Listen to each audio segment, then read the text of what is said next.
right, time now on the InWheelTime Car Talk Show for this hour's car review. Mr. Mars driving the Buick Envista. Woohoo! Everybody pay attention. This is going to be pay good. attention. This is the 2025 Buick Envista. Comes in 3 trim levels. It comes in the Preferred, the Sport Touring, and the Avenir. Avenir. And we were driving the Sport Touring. Now, all the trim levels are front-wheel drive. All-wheel drive is not available in this vehicle. Now, it's classified as a small station wagon. Now, in marketing terms, that's called a small SUV. Now, it seats 5 people. It's sculpted. It's kind of a sculpted car. Almost. It's one of those. It's not really a hatchback. It's not really a liftback. It's got a very sloped back to it. So, but the passenger area, the front passengers in particular, it's very tall. It's got a lot of headroom in it. So it's kind of a tall car in that regard. It's got a great body color, the one we happen to be driving. The door handles were body color. It's got black trim all the way around it. It's got the thin design LED headlighting up front, daytime running lights, tail lights, turn, all LEDs. Now, it does have a manual lift gate on it. So that was kind of different concerning the things that we've been driving, but it's no big deal. And it does have the new logo up front. A lot of people noticed that. I'm not really sure why. It's basically the same one. They changed the coloring, but a lot of people really noticed that. We had the 18-inch black aluminum wheels, so it was a nice contrast. The Tri-Shield logo. Yes. One thing I did notice, I wanted to notice that on we were rolling, like I say, the 18-inch black aluminum wheels. The Monroney said we had a compact spare wheel, and we had a compact spare tire. 2 different listings on the sheet. I'm not sure why. A tire and a wheel. And a wheel. Had both of them. I bet you they go together. Well, I don't know. But it was kind of unusual to read that. They're separate. Here's both of them. Put them you together. Buy one or the other when you buy the car. That's it. Okay. Had the leatherette seating trim. We had the optional front seats were heated. The rear seat is a 60/40 folding that folds down. The monitor that goes across the dash, it's actually 2, but the way they've got it set up, it looks like one 19-inch screen across there. It's an 11-inch touchscreen that's got all your nav, your convenience controls, your infotainment system, but the driver out of that has an 8-inch driver information center right in front of him, but it kind of rolls together across the dash to look like one big one.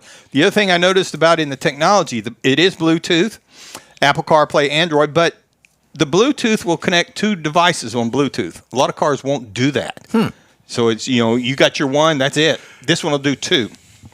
And it's got front USBs, rear USB charging only.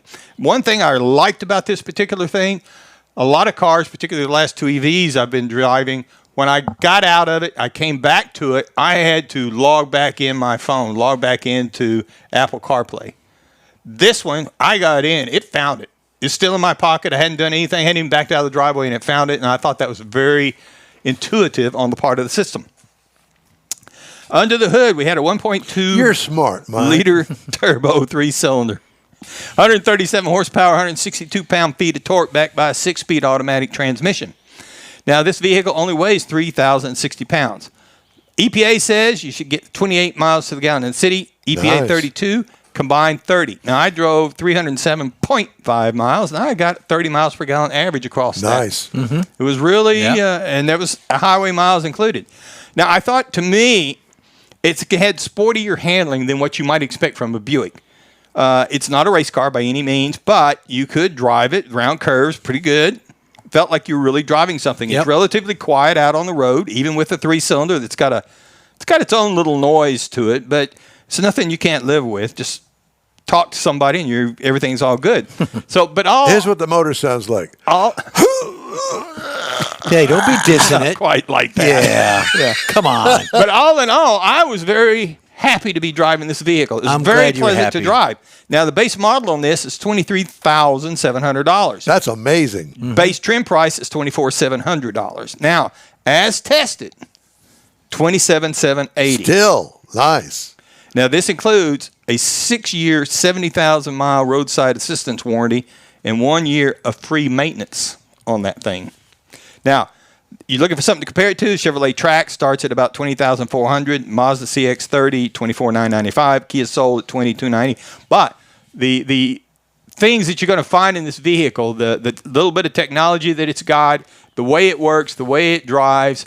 I was really impressed with this vehicle. In fact, I showed it to two of my kids, my daughter and one of her granddaughters. When you get ready to buy a new car, you need to look at something like this for this price. Don't be out here looking at $50,000 cars straight out of college. Yeah, because Daddy's going to buy that. Yeah. Or Grandpa. Somebody. But I thought, I could see this being something that somebody coming out of college, a family just getting started, this would be a car you could buy, you could afford to buy it, make the payments, and you're going to get a nice vehicle out of it.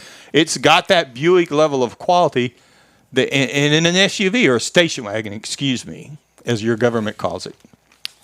I love mine. That's my review of the Buick Envista. Thank you. Look at it. Check it out. All right, we're going to do that. Mine's the Envision. Today's more of the InWheelTime.